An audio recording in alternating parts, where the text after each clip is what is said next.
Hey guys, welcome to week two of Love Over Everything. Yes, ma'am. Last week we mentioned that not many people actually know how we met, and we can't, talk with you guys about our love journey without telling you the beginning of the story. Right. So, do you want me to tell them, or you want to tell them? You can start. Okay. You can start. Paul and I met on eHarmony.com. Yeah. It sounds so cheesy. Every time I say it, it sounds like the cheesiest thing ever. It sounds quite beautiful. But I think we both just got out of relationships. Yes. He's not going to tell you that part. I will not. And I think we were just over the whole getting to know you process, and eHarmony kind of eliminates some of that for you. Right. And that's all the questions that you would normally ask when you first meet someone. So, what was I looking for?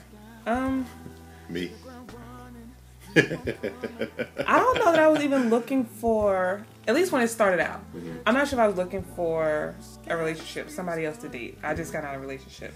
I just wanted someone to talk to that I can be 100% myself, which is kind of scary once you get to know me. A little bit. Shut up. A little bit. But as we started getting to know each other, and as, I answered some of the questions, I'm like, well, let's see, maybe I can go into this one being 100% clear about what it is that I want. And eHarmony just lets you lay it all out on the table, and just kind of see what I get back. See if I can meet someone who wanted the same thing. And then there was this guy. Oh, no. Let me tell them this. So, we didn't even talk on the phone for a long time. Okay, I'm gonna make it quick. We didn't talk on the phone for a long time. It was just emails and stuff. But I could tell in his emails that he was always on 10. I could, just from his emails, he would just hype all the time. Yeah. And I remember, and I remember times like, seriously, are you gonna be able to deal with this? Even if you're just his friend, are you gonna be able to deal with this all the time? And look at you. And here I am. All the time. Whew, I'm tired just thinking about it. I was looking for somebody that definitely loved God, definitely.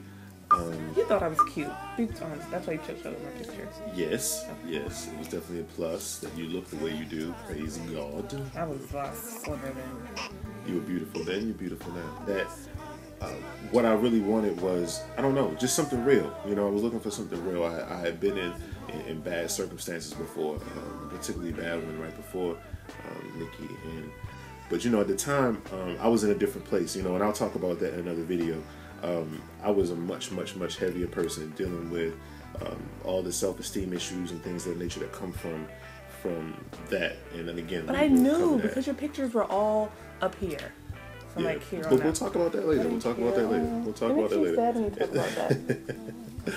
But I was just looking for something real. That was pretty much it, and I found her. And so basically, the biggest hurdle I had to overcome was. And the biggest apprehension I have is, what am I ready for a relationship? Am I ready for what a committed relationship takes? Because what was very clear is that Nikki was ready for something real. She told me that she wasn't about this fly by night, in one day, out the next situation. If we were going to have a situation, it was going to be real. And I appreciate her for that honesty. And it gave me the opportunity to assess myself and assess whether or not I was actually ready for the relationship that she was ready for, whether we were on the same page. And I'm glad that we had that open communication, and it's something that's continued to this day. So. As with any situation, I had my own share of apprehensions as well. They were completely different from Paul's.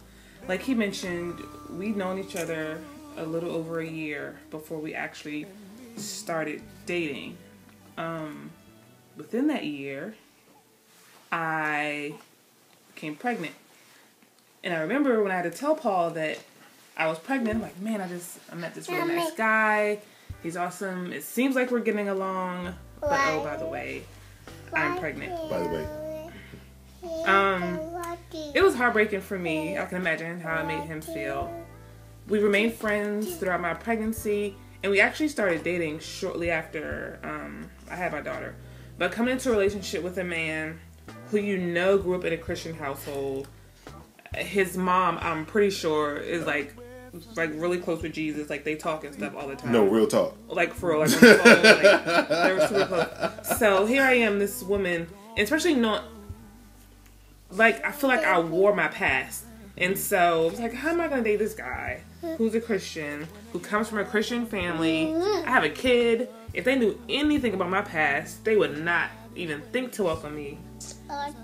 You know I can't talk about this stuff. Welcome me into their family. So it was really hard, like, letting that go and allowing myself to be happy. Because anytime I, like, approached happiness or, like, just got close to being happy, the enemy would creep right on in and convince me that you don't deserve it. Like, remember you did this, or remember you did that, and I would talk myself right out of it. But we continue to talk, we continue to hang out, and never, ever, ever, ever did he make me feel like my past was an issue. That's enough for now. But here we are, married. Yeah. We have another baby. Tell him, baby. My daughter loves him to death. He loves my daughter to death. Yeah. And God worked it out. Mm-hmm. So yeah, that's the beginning of our love story. Right. We have way more to share with y'all. But we just wanted to share where we've come from, a little bit where we come from, and encourage y'all to keep moving forward. Don't let your past dictate where your future is going. That wasn't the right way to say that, but y'all know what I meant. You know, you wanted something way deeper. I did, and I felt like I was going to have a preacher moment right there. But look, y'all, man, seriously, just keep loving, yo, keep living, keep being exactly who you are. Don't let anything that happened to you back then dictate what's going to happen to you in the future. I tried to get it right there, and it still didn't work. Yes, man. Look, we love y'all. If y'all have any questions, please feel free to email us at loveovereverything428@gmail.com. We welcome any subjects y'all want us to cover, and we appreciate y'all just taking the time, man. And as always, remember to live God over we, you over me, and love over everything. All right, I'll see y'all next week. Peace.